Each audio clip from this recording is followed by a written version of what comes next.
What is up, all of my beautiful freaking people? Welcome back to another episode of FML Talk. I am so fucking ready for today's episode because my man is coming back on FML Talk. We are going to talk all things what it takes to have a healthy and strong relationship, which I have worked my damn ass off to find myself in. So sit back, grab a drink, and welcome to FML Talk. Oh my God. Wait, how old was the other girl? 19. Can you believe that shit? Hey, this is Gabrielle Stone. Good book? He did what? 48 hours? What a dick. Yeah, but have you seen all the photos on her Instagram? And this is FML Talk. Oh, no, she didn't. Y'all know I love a good self-love cocktail and occasionally an actual cocktail. I have always notoriously hated the taste of alcohol and needed it disguised in a good mixology cocktail until I discovered Neft. Because Neft is a premium vodka in its purest form with non-GMO rye, it has a light taste full of character. Not only is Neft one of the best tasting vodkas I've ever had, it also comes in the cutest packaging I have ever seen. Their unbreakable barrel keeps it chilled for up to 6 hours, making it the perfect drink to take just about anywhere. Join me in adding a little actual cocktail into your self-love cocktail with Neft Vodka. Cheers! I'm so excited, guys. Everyone has asked me to have Tay reappear on the show for a full-length episode. He did an episode with me back in season 1. He then did a whole season of the mini bonus episodes called Tea Time with Tay, which if you haven't heard, they are fucking awesome. And that's season 2 of the mini bonus episodes on our Patreon subscription. And especially now that people have read The Ridiculous Misadventures of a Single Girl and know him as Tyler and fell in love with him just as I did, everyone was ready to see him come back on for a full episode. So let's just get right the fuck into it, shall we? Here we go. Mr. Unicorn, aka Tyler, aka Taymour. That's me. Welcome back to FML Talk. Thank you. It's so good to be here. I'm so happy you're here because now so many of my readers and listeners have fallen in love with you the way that I've fallen in love with you. And it's been really cool to see people, normally when they read one of my books, they just hear me in their head narrating. Right. But now after listening to you on the podcast and seeing you on my social media and stuff, they read and hear and see you as the character, which is fucking fun. Yeah. Well, the face at first and then the voice too. It is fun. And your book release party was so instrumental in that for me. It was such a big night because people were literally coming up to me going like, oh my God, you're him. And I wasn't really prepared for that aspect of it. Yeah, I think that after people connected with me in the first book, seeing what I went through and a lot of the trauma, they really championed for me. And you were a big, big part in book 2 of keeping me safe and taking care of me. So I think that they inherently learned to love you in that sense as well. Well, it's reciprocated because they have been championing for you from book 1. So I feel much gratitude towards them as well. Oh, we're just in a big fucking FMLer love fest over here, guys. That's what it's all about. I love it. I really do. And I also think that seeing everybody at the book party, it was really awesome to see the way that they looked at you. You know, it just warmed my heart.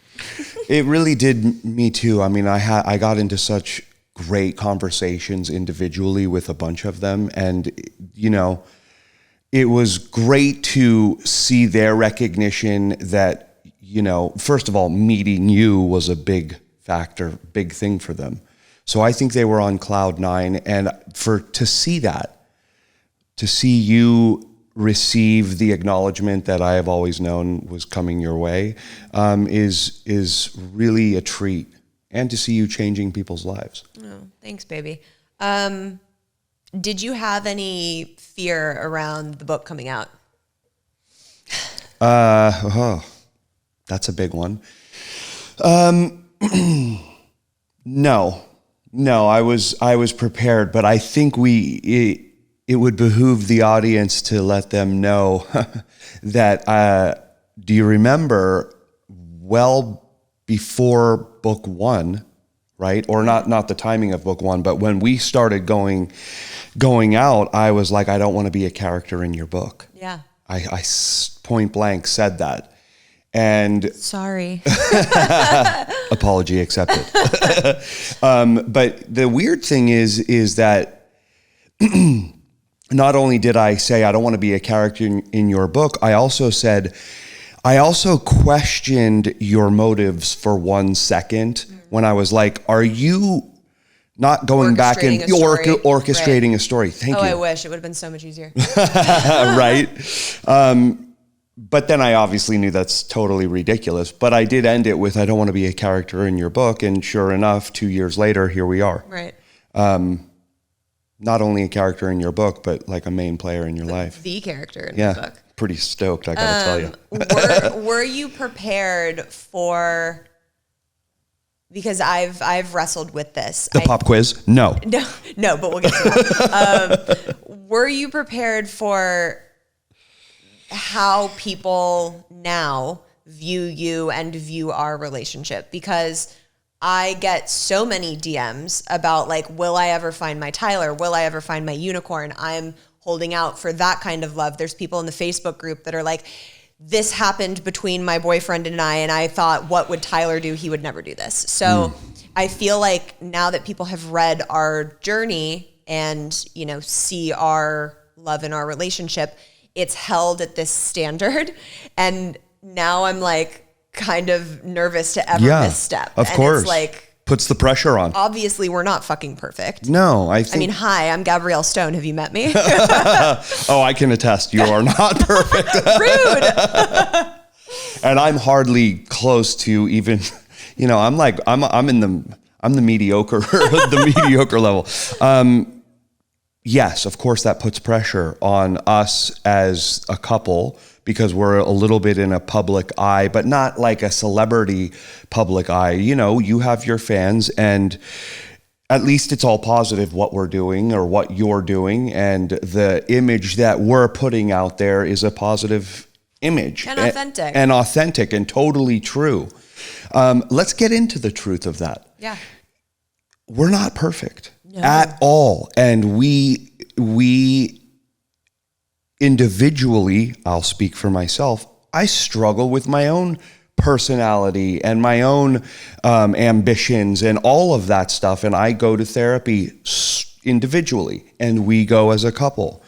I think the best thing that I could say is that if you go into any relationship knowing that there's going to be struggles, then approach it that way. Like, go, okay, so this is an uphill battle. Let's do the battle together, communicate.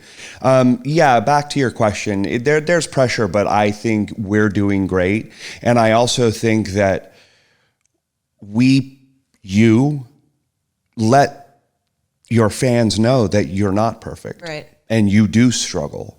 And what we're doing right now, talking about therapy and like we do all those things. And I think it's so important on social media, especially when it's such a toxic place, the internet, the ethers of the internet, to really put out there, when shit's not okay.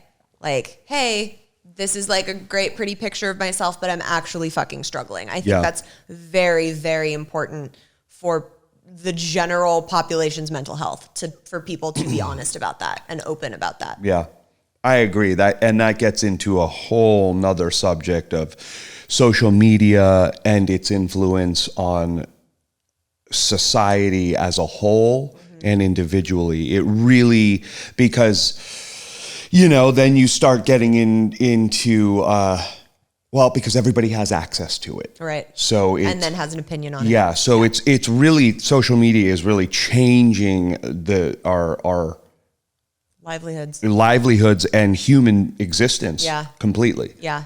Not necessarily a positive way. Well, there's obviously the pros and cons of that, So, But boy, oh boy, it is going that direction. Yeah. So we might as well try to not manipulate it, but try to control it enough so it's not just, there's got to be some, well, I don't want to say censorship, but, TikTok is like my 9-year-old is watching crazy shit, right. And that's scary. Yeah. Agreed.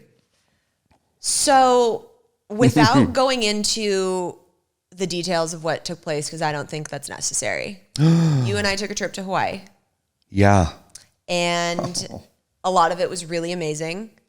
And there were a couple things, not necessarily in our relationship, just like that went down in general that needed to be addressed. Right. And on that trip, I remember feeling really sad at one time when we were trying to work through this. And I'm sounding so ominous about it. It was nothing that was like catastrophic or bad before everybody like starts panicking. But I remember getting DMs from people reading the book saying like, oh my God, I can't wait until I find my unicorn. I can't wait until I'm in a love like this. Like, right. I'm just like, and like, talking about this fairy tale relationship. Right, while we're struggling on the balcony. And I was just like, fuck, dude. And it really checked me in a way where I was like, everybody needs to know that, yes, this is the best relationship I've ever been in. Yes, this is the most healthy relationship I've ever been in. Yes, you are. I don't think I could scour the earth and I don't think I would find a man on your level that matches with me the way that you do. Right. That does not mean we are perfect, and that does not mean that we don't put in work to be and maintain that. Yeah. And I appreciate those moments because that only is a reflection that you're human and that you're experiencing life. Yeah. So like, if anybody is thinking, I just want peaches and cream and it's just green pastures the whole way through, it's not real. No, that relationship is with your vibrator. It doesn't exist with another human being. Exactly. That, like, it's an individual thing, like the second you bring another human being into the mix, there's gonna be all of that. Yeah. So I would like for everyone listening, because I think it's really important to show them how we rectified that situation, what you did on your own without me asking when we came back from that trip. Right. Well, I mean, I should start by saying that I was going through personal existential crises, that was kind of unrelated to you, which I have talked to you about. And that was kind of the cloud over the whole thing and the experience we had with our travel partners and, all of it. So I have to preface that with like, look, I was going through something, how I personally dealt with it. And it was on that balcony when it wasn't really going smoothly, was, look, I'm going through something in my head. I'm saying this. I'm going through something. I need to figure this out.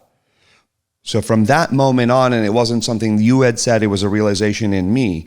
And then we got done with the trip and I immediately saw my therapist. We saw our therapist together. I somewhat made amends with the travel partners to, be, because I'm not that person where it's, but we all have moments. Yeah, we all had moments on that trip specifically. Yeah. I think that's any like relationships and family dynamic, like that's always going to come at some point. It's just about how you address them.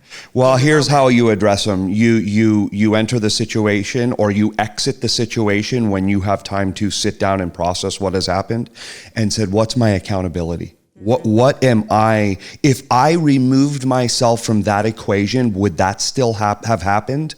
And if you say, yes, it wouldn't have happened if I wasn't there, well, then you have to take accountability for it. And I thank you very much, as you have said to me before, I do take accountability when I know that I could have made a difference. Yeah, I remember when we came back from the trip and you had done your session with our therapist. We had done our dual one. And I remember we were like driving in the car a couple days later and I looked at you and I was like, I just want to say how proud I am of you because you really take accountability and are so good in therapy sessions. Mm-hmm. Like I've been in therapy all my life. I've gone to therapy with boyfriends. I've gone with my ex-husband. And it's not always like that. It's not always calm and clearly, the way you can clearly dictate your feelings and how taking responsibility.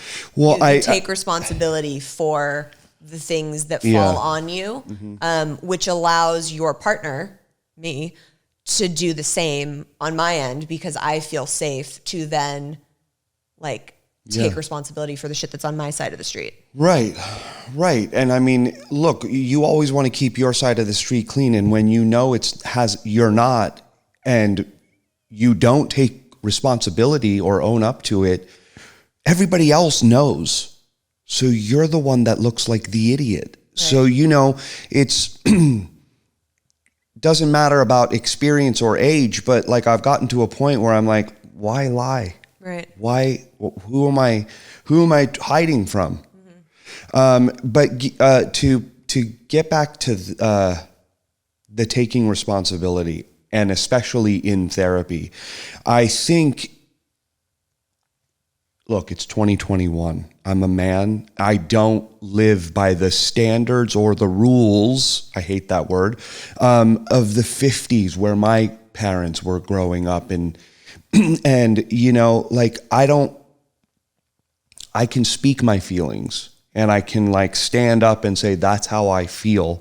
And I should be able to do that. I shouldn't sweep it under the rug.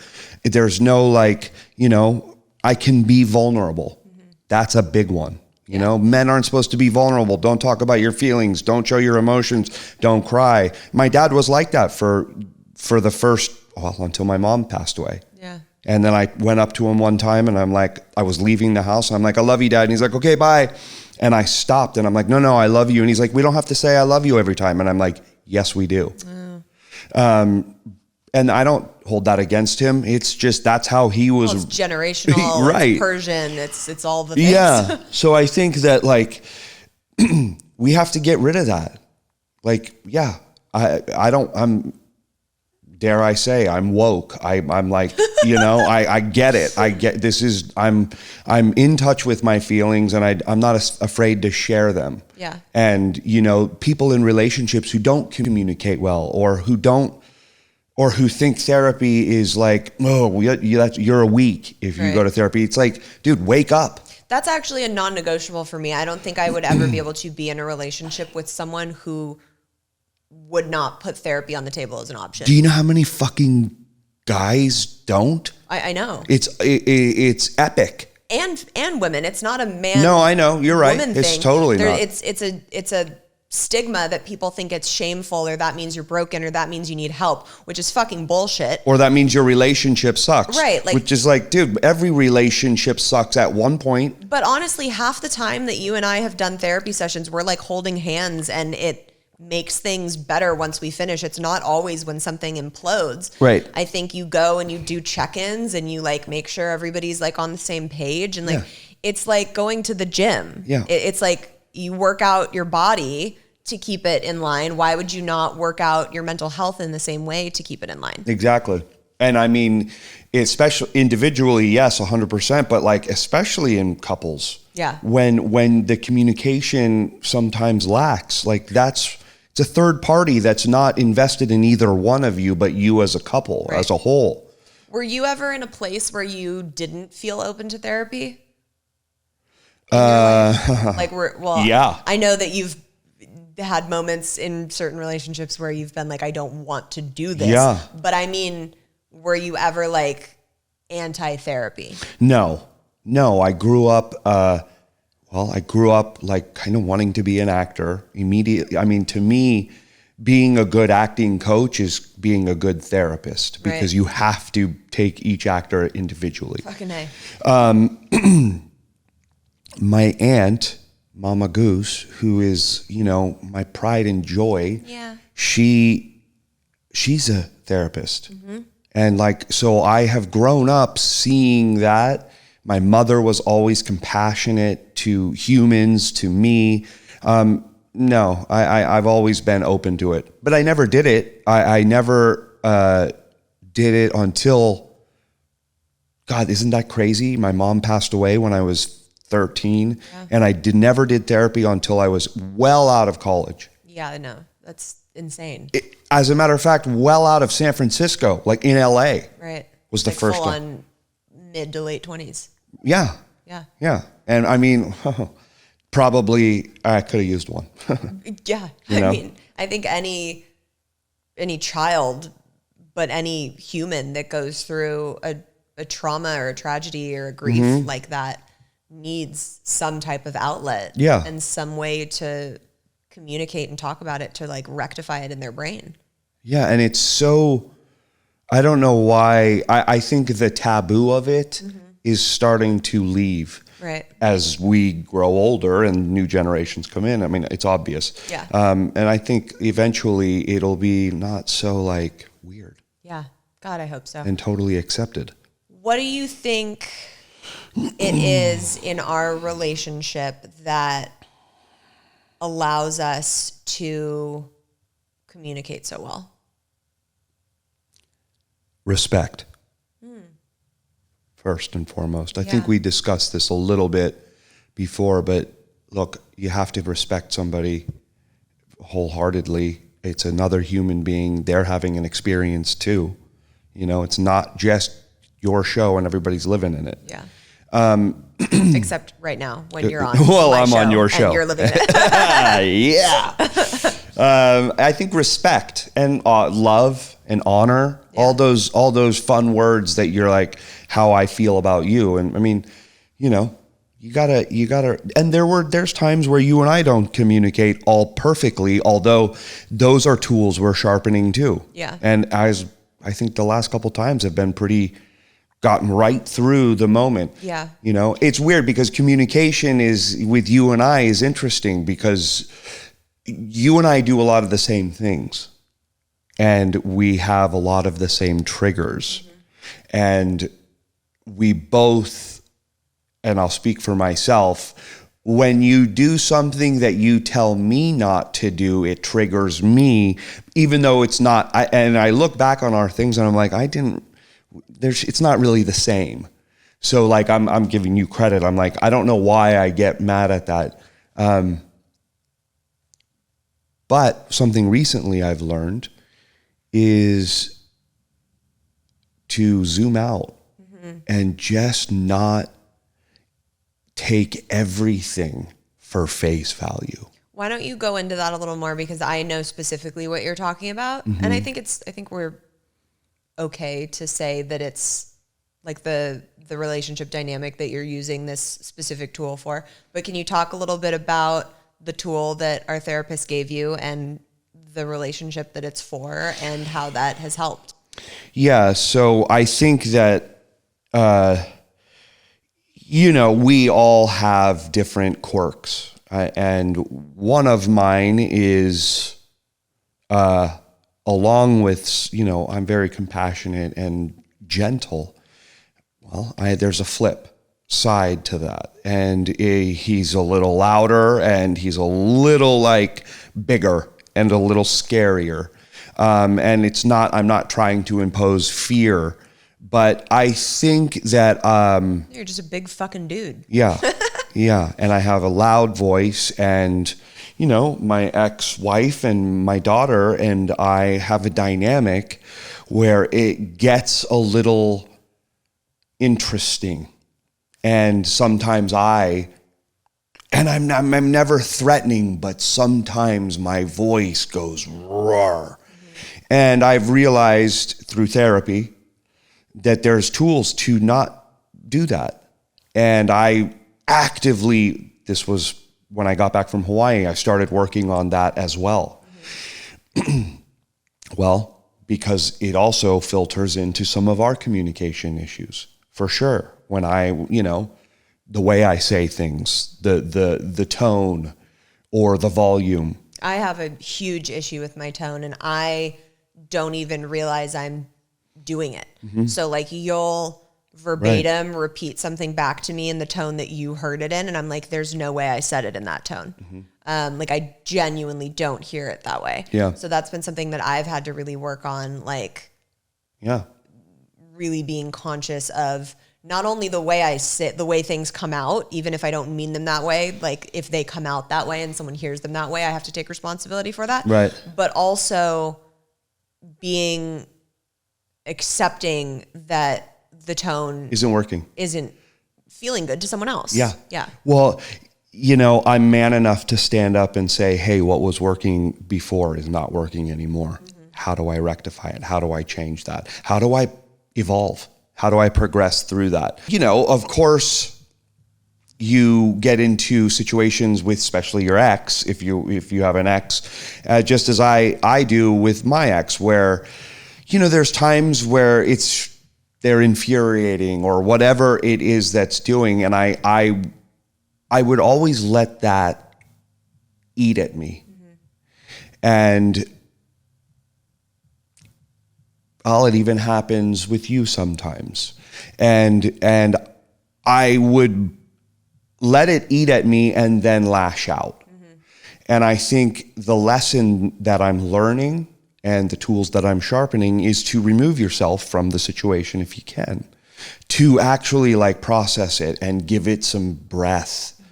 And I've been actively doing it, and it's been night and day different. Yeah. You and I don't get into those things as much as my ex and I do. Few and far between. I mean, it's like few and far. Maybe count them on one hand. Yeah. Whereas, my ex and I, it happens, a lot more often. Yeah, But that's just, raising a kid together, and there's a lot of that. And it's your fucking ex. Like I Right. can't imagine She's an ex for a reason. having to co-parent with someone. And I know a lot of people that listen to the show struggle with co-parenting with a narcissist. Not that your ex is, obviously, but Right. that's really fucking difficult. I cannot imagine. Well, co-parenting Just in general. Yeah. is unbelievably difficult. It is so difficult because now not only are you concerned about the one life, but you're leading different lives. Right. Oh, it's difficult. But to give credit to my ex, she's a great friend and she is a great mother, and I'm happy to be doing it with her. When we, it's right back to the therapy. If I can sharpen some of those tools, which I have been, I've been noticing that we have been getting along much better. Yeah. And right there is me taking accountability for my actions and trying to progress through it and fix it. Yeah. And I think it also needs to be pointed out that we are very lucky in the dynamic that we have. Your ex has been really open to and accepting of me. And we're kind of all able to have a friendship dynamic. I know a lot of people don't have that, and it becomes so much more difficult when you're fighting an uphill battle with people and people aren't on the same team. So I think we're really lucky in that sense. Hugely lucky. I mean, listen, I don't want to stop you, but I don't want to go through life being negative or having bad blood with anybody, let alone my ex, especially. And I'm friends with most of my exes, I don't think that's what we're here to do. Yeah. In life, is to fucking have bad blood with people, or, there's not enough time. Again, zoom out. Yeah. Like, what the hell? We're on this fucking rock floating through space. Like, I'm going to get into a fight with somebody, my ex, and never want to talk to her again. I mean, I get it. Some shit has been done in other relationships, and it's like, no, you hurt me. I don't want to talk to you ever again. Right. I see that. I understand that. Thank God that's not the case with my ex and I. Yeah. Because it makes co-parenting much easier. And it's still hard. And it's still hard. Yeah. Yeah. I think another really, really important thing to talk about when we're reviewing the elements of a healthy relationship are, and this is not just a romantic relationship, I think this is any fucking relationship, are boundaries and respect of the boundaries and being able to state your boundaries. Yeah. And uphold them. Yeah. We did an episode in season 2 on... I have a problem with that. On which part? Setting boundaries. Yeah, I do too. That's where I have a problem. I don't have a problem respecting people's boundaries. I have a problem setting them for myself. I do. Yeah, you're right. we both have that issue. Yeah. Okay. Go on. Sorry, I just Continue. had to. I got caught in like self-reflection. Well, and when we did the episode with Terry Cole in season 2 about boundaries, she was like, "Well, you're a high-functioning codependent, Gabrielle. I don't know if you knew." And then she like described what that was to me, basically saying, you know, it's when you always feel like you have to fix or remedy the problem right away. If someone else comes to you with a problem, you have to like figure out a way to fix and remedy it for them. And you like don't know when to say no. And I was like, oh yeah, ding, ding, ding. And then I called my mom and I was like, hey, by the way, we're high functioning codependents. She was like, yep, sure as shit we are. And I think she's like, I already knew that. She's like even more up there. But I think it really is important to look at things like that and figure out, I'm still working on it. I'm not great at setting boundaries, mostly with myself. Like, oh, well, I can attest to that. Yeah. I mean, there's days where you look at me and you're like, I don't know the last time you put your phone down for more than a half hour. Well, it's interesting. Granted, it's for work. Yeah. I mean, you're balancing right now, like. I'm balancing and failing. I'm falling. No. I'm failing at the balance of life, guys. No, but it's a juggling act and you have to figure it out. But I think in a relationship dynamic, it's so important to be like, this is a boundary for me. This is not to be crossed. People, have read about this in the Ridiculous Misadventures. I have a trigger with alcohol because of my family history, because of things that have happened with you and I that they read about. That's a hard fucking boundary for me. Yeah. Not to be crossed. Right. And it's my duty, as many times as I've failed that duty, well, a couple, not many, but it's my duty to understand that trigger in you. Yeah. And not only to understand it. See, I think this is like where the problem happens. It's like, oh, that's your trigger. I got it. But everybody can understand it, but nobody actually does anything to help it. Right.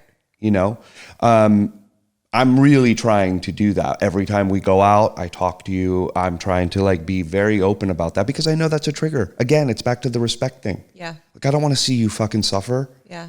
Even though I'm having a good time and I don't think I'm getting too wild or whatever, if it's giving you a sour face or a sour spirit, like, I don't want to have anything to do with that. I'd rather just not even do that. Yeah. But then that's where we get into our whole communication and we're working through that. And I think we're doing quite good, actually. I do too. Yeah. I'll just give ourselves a little pat on the back. Yeah. Cheers. Cheers, clinky. What do you think is one of your boundaries in a relationship or in life? I guess I don't know. That's maybe the problem. I've never set boundaries up. I have a group of friends, right? My best boyfriends that are from, we were best friends since kindergarten. It's actually really cute. You guys like have a group chat. You FaceTime every Friday. It's kind of ridiculous. Yeah, I'm and it's a little amazing. jealous of the relationships, but it's fine. And there's like 8 of us, and I don't even have boundary. I just like sometimes my boundary will just be me kind of backing off me setting my own boundary, but I don't think I've ever told anybody, hey, don't do this. I guess, I don't know. That's an interesting thing to look at. Yeah, it Taymour. really is. I could have some work boundaries. I could tell you that. Right. I could set some work boundaries. And I think boundaries are separate from triggers. I think triggers are what exist in you, and then you set the boundaries to protect those. To protect it, yeah.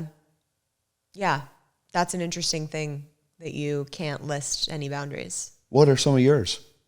Well, the drinking. Yeah. And like feeling comfortable around that and having like a hard line that we don't cross. Yeah. For that. Oh, I got it. Okay. Sorry. Okay.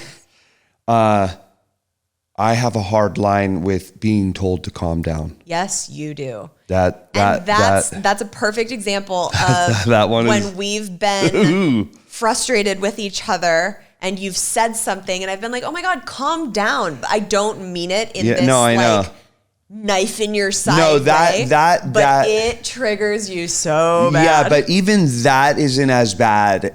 That what you just described, that example, isn't even as bad as if you came up to me or somebody came up to me randomly and said, hey, I need you to calm down. Or where does that come from? That comes from, I think, my childhood, probably subconscious, being told to calm down. Right. I was a hyper kid. I mean, I was like a freaking banshee.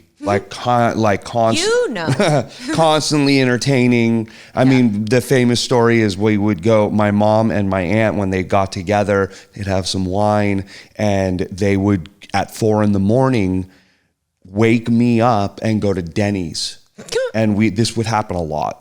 And we would go and have pancakes. I don't know if that's cute or toxic or it probably a lot of all of the above, a lot of the above. And then I would get on the table and start dancing for the whole fucking restaurant. So I think just that energy was inside of me. And then when anybody told me calm down or whatever, when I was like being subdued, that's the only thing that I'm like, I get really upset with. Yeah, that's a big one. And I've unfortunately stumbled been on the receiving the end of bear that trap, unbeknownst to me. But I'm very aware of it now because that's something you say when you're arguing or I know in a it fight is. that doesn't seem like it's this giant gunshot. No, and at the you're other really person. good though. You're really good about you. Once I told you, and I remember telling you, you're like, oh. Yeah. Then you're really good about that. Also tone and respect. Yeah.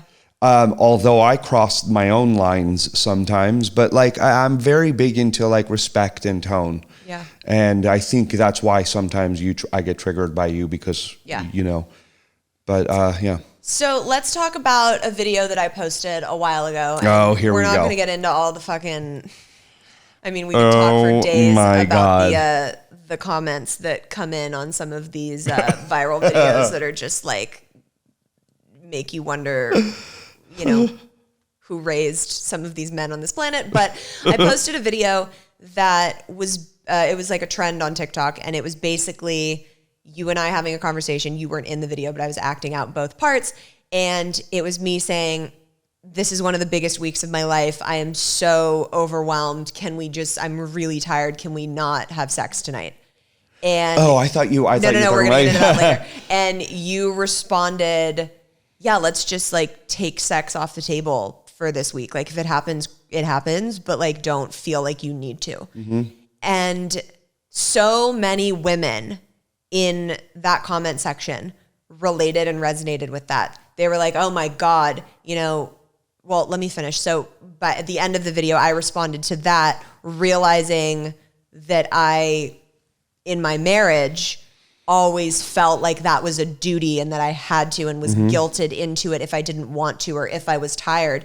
And so many women in that comment section were like, oh my God, this just smacked me like a fucking freight train. Right. Because so many times it's like, yes, I'm tired or yes, I'm exhausted, but then your partner makes you feel guilty and like, you're like, okay, fine, whatever, I'll just do it anyways. And that's so wrong on so many different levels and like should be so grimy for the other person on the receiving end of it. Right. But the men in that fucking comment section, first of all, I always bring out the triggered men with my videos. Like it's what the content does, I guess. Oh, it's why I try to stay away from some of your comments. The comments. And you should. But it was like, that's ridiculous. That's why your marriage failed. He's fucking someone else. Like if he's taking it off the table for a week, he's getting it here, here, and here. You should fucking like be careful. Why aren't you sucking more dick? Da da da da da. Like just atrocious. Yeah, I could devaluing, disgusting. I could almost classify the problem as being systemic. Right. You know, like there's fucking cockroaches all over the world. You'll never get rid of all of them.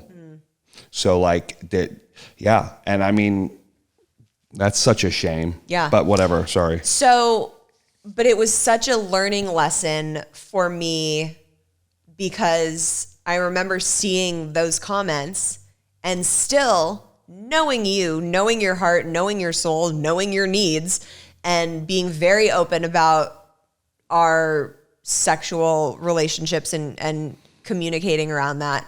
And knowing that we were fine and still seeing all those comments because of what I went through with my ex-husband was like, oh my God, I feel like I need to go get naked and jump his bones right now. Because like, what if he is feeling like this? And what if it is too long? And what if it is, you know, da da da da da? Because I had been so trained in my marriage to be like, if you don't have sex once every 3 days, like, clearly he's cheating. Well. And it became like a fucking job, like to put on the clearly to-do list. Clearly he was cheating. Right. Well, but that's what I mean. Like that reinforced that belief. Yeah, of course it did. So now it's like, now that I'm with someone that I don't want to lose at all, and I don't want to be cheating, I'm like, well, fuck, you know, what do I have to do to make sure I'm performing enough in that area, which should never be an added pressure onto a human. Right. Well, what did we do? We went to therapy. Right? Yeah. I mean, there you go. Well, no, first of all, we spent the week, you told me that. Oh, about that and then moment. We ended up having sex a few days later. Right. But it was the point that you were conscious enough of my feelings and my needs to say, like, just take the fucking pressure off, Gabrielle. It's fine. Yeah. Again, because what I'm here to do, what I want, what fulfills me is to see you smiling. So if I see you stressed out, and God forbid it's being stressed out because like you're not feeling sexual that week or whatever, or you're stressed because of work, then take it off the table. I don't need to, because, well, first of all, I also kind of want to have sex with somebody who's totally into it, right? Right, like, which should kind of be the point of the act in the first place. Totally. You know, I think that sex is a very individual thing. Obviously not. It's a couple thing. But individually, everybody has different traumas, different triggers, some subconscious and some very conscious. Yeah. And some very recent and some very, so look, it's respect. Again, this whole fucking episode, it comes back to respect. Mm-hmm. I got to respect. I don't have to. I choose to respect what you're going through and your journey just as much as mine. It's again, not your world and everybody living in it or vice versa. Yeah. We're walking hand in hand. Yeah. So I have to respect what you're going through. And I also think that sex is kind of a big deal. Mm-hmm. It's not just like I don't like when you do this. Can you not do this with something else? Sex is like, dude, it takes energy and takes a feeling, and if you don't have that feeling at the moment and the other person does, it should be totally acceptable to be like, God, I'm not really into it. Yeah. I don't think you understand how refreshing it's going to be for so many women listening to hear a man say that, because I can speak for myself, and I know a lot of people listening will resonate with this. The majority of men that I have been intimate with in my life do not subscribe to that idea. And that's a shame. I agree. That's a shame. And I'm not going to take anything away from anybody, but that is not only harboring just negativity, but you're not respecting your partner. If they are partners, I mean, I'm talking about partnerships and sex. You're not respecting your partner. You're there for yourself. Yeah. And that's very selfish and narcissistic. Extremely. And I think, so many people that listen to the show and have read the books are always asking what are the red flags? What should I be looking out for? And I don't think it comes to what should I be looking out for. I think it becomes what are non-negotiables.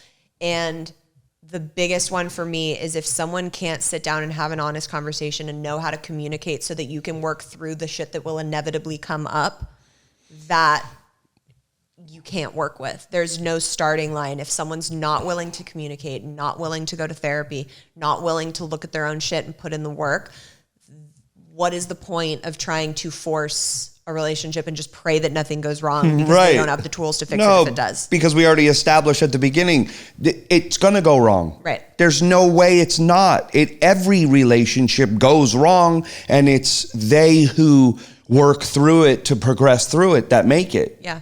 Through that problem. Right. Oh my God. How many problems are we going to face? Yeah. Thousands. It's fucking life. That's the whole point. That's a non-negotiable. That's a non-negotiable for even being friends. No, 100% Like why, relationship umbrella in general. Yeah, like why would you want to be friends with somebody like that doesn't want to progress, that thinks their shit doesn't stink all the time? Like, dude, I don't understand people like that. And I think they're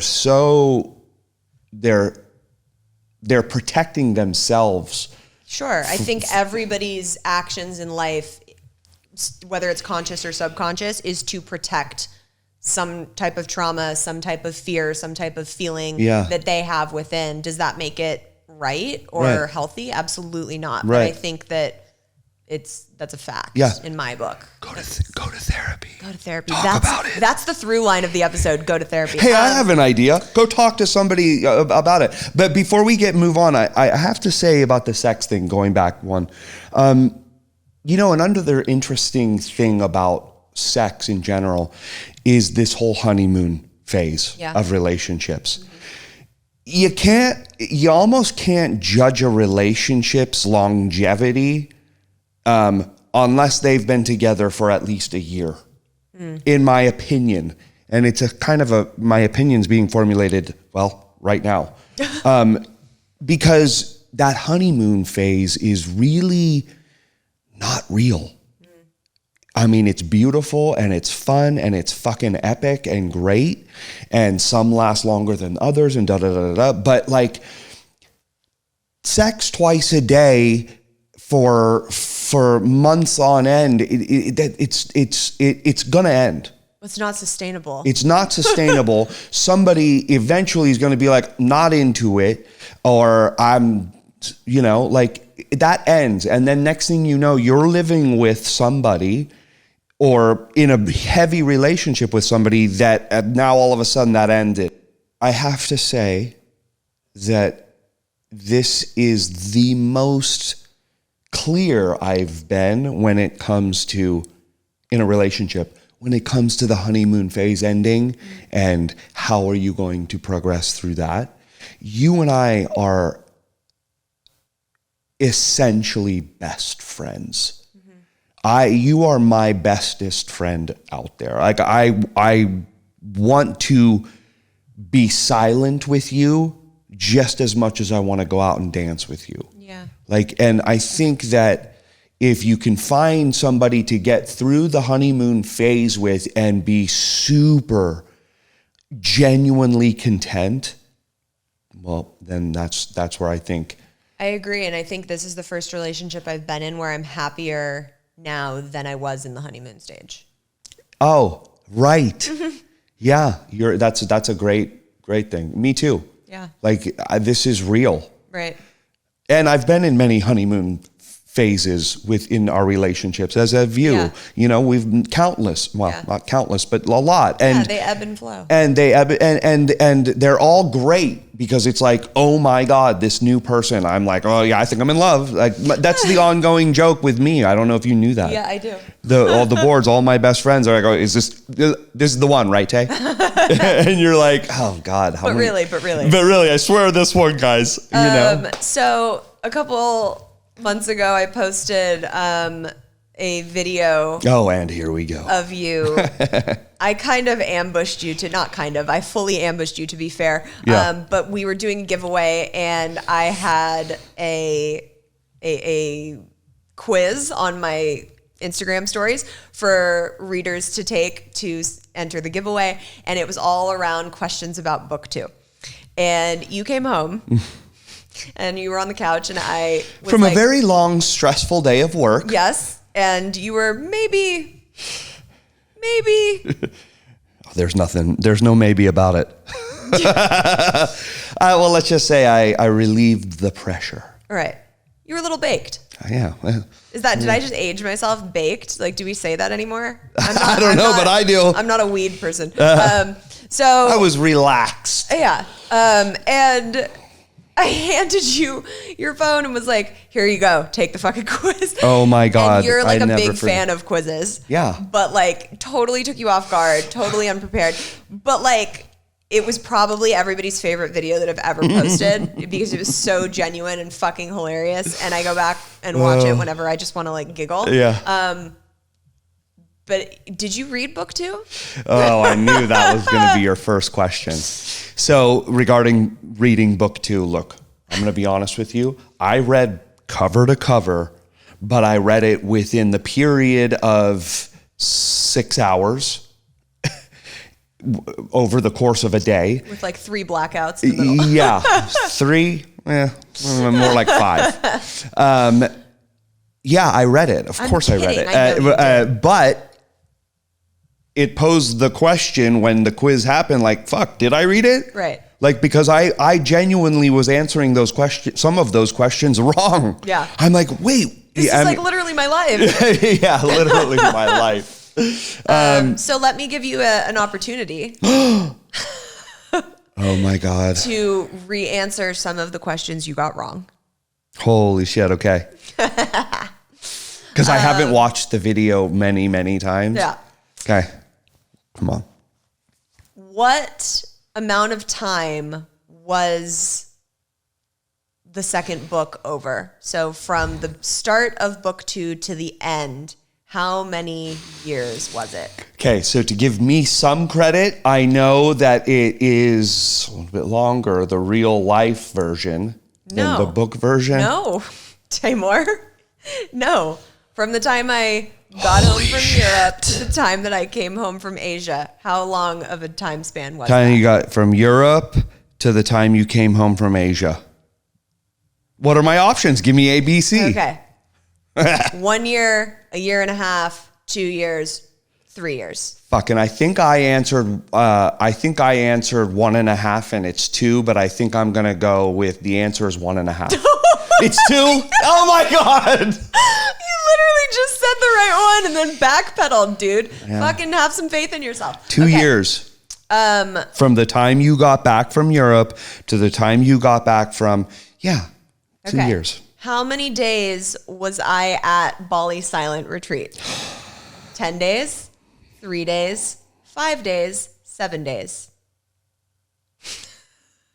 3 days. Yes. Thank God. I was about to go to 5 again. Oh my God. What did I say in the quiz? I don't know. I think you changed it like 3 times and then you tried to cheat and still got it wrong. Oh my God. All right. I won't put you through any more Okay. hell. Thank you for being here, baby. I love you so much. I love you. You're- I had some questions for you. Oh. Yeah, but we can save them. Well, why don't we save them for happy hour for tonight's episode of Happy Hour? Okay. Am I in on that? Yeah. The guest does happy hour the night of the podcast. No shit. Every Wednesday. Baby, you didn't tell me that. What do you mean? Why? Because you haven't been a guest for so long? You know that every Wednesday we do a happy hour and I go in and I have to like get on IG Live and talk to people. Yeah, I know the happy you're hour. the I guest. didn't know I'm on there. Yeah, you're the guest, babe. Oh my God, I'm busy. Just I'm dead. I love you. I love you too, Can you babe. tell everybody where they can go stalk your shit? And I mean that in a very real way, because literally there are things that get posted in the Facebook group of like episodes of Your Criminal Minds and like random things that people find Didn't on they YouTube. find the blooper, the video outtakes of the Spike one of the TV commercials? which Oh my is God. like my favorite video of all time. Yeah, so please allow people to at least stalk you in an appropriate way on social media. Taymour Ghazi. Yeah. Instagram. Hey. Hey ho. That's I love it. you. I love you. I love you more. Questionable. No. Yeah, it's questionable. Yeah, you're right. You probably do love me a little more. Thanks for having me. Let's do this again. Okay, I love you. Bye. I want to thank Tay for coming on and being open and vulnerable and helping me share our relationship with you guys and to really talk openly about what it takes to have a successful, healthy relationship and be transparent about the fact that it's not always fucking easy, but it is definitely fucking worth it. As always, make sure you guys are subscribed so you never miss an episode. Keep up with us on Instagram at FML Talk Podcast. If you are not hanging out with us on Patreon, you can do that at patreon.com/FML Talk or check us out on YouTube or Bespoke TV. I love you guys so much, and as always, have a self-love cocktail on me. I will see you next week. Cheers.